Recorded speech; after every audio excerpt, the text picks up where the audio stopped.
À quelques jours de la fin de l'opération de révision de la liste électorale, le ministre du Patrimoine, du portefeuille de l'État et des entreprises publiques, Moussa Sanogo, poursuit activement les efforts pour atteindre les objectifs d'enrôlement du potentiel de primo-votants identifiés dans la région du Bafing. Il a profité du week-end du 1er au 3 novembre pour sillonner la région, afin de constater l'évolution des choses et encourager les populations à faire davantage pour atteindre 100% d'enrôlement des adultes n'ayant jamais pris part à une élection et des jeunes en âge de voter.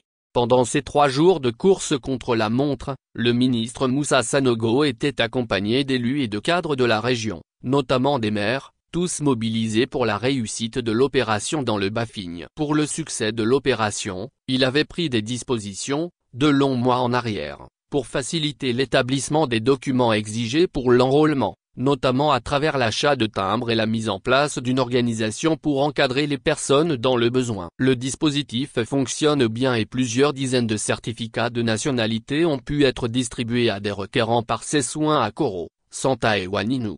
Les résultats sont encourageants dans la commune de Koro, où le maire Aboudraman Bakayoko a été félicité, et à Waninou commune et sous-préfecture, à la grande satisfaction du ministre. Il y a une bonne tendance et je voudrais exhorter les uns et les autres à poursuivre les efforts afin que nous puissions boucler ce processus dans les meilleures conditions, a-t-il déclaré samedi à Waninou. C'est ce même appel à la remobilisation qu'il a lancé dimanche matin à Guintegela, sous-préfecture du département de Touba. Mais davantage d'efforts doivent être faits dans certaines localités. C'est le cas à Borotou et à Nyokoso, 2 sous-préfectures du département de Koro, dont les populations ont été remobilisées le vendredi 1er novembre, à la mairie de Borotou. Dans le département de Waninou, les populations des sous-préfectures de Santa, Saboudougou et Konan, ont été invitées à se mobiliser pour améliorer les scores, le samedi 2 novembre à Santa, au cours d'un grand rassemblement.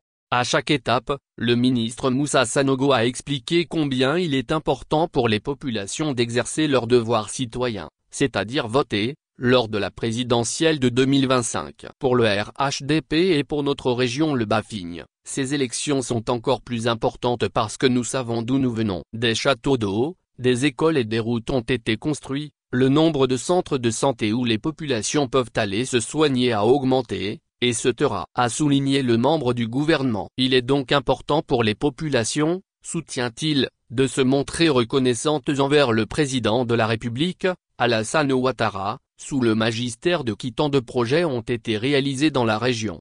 Le ministre appelle tout un chacun, y compris les chefs traditionnels et religieux, les leaders de jeunesse et des femmes, à faire davantage pour avoir le plus grand nombre possible d'inscrits sur la liste électorale dans le Bafing. Pour ce faire, il a également rencontré les services du ministère de la Justice et des Libertés publiques, qui ont exprimé leur engagement à faire en sorte que les choses puissent avancer.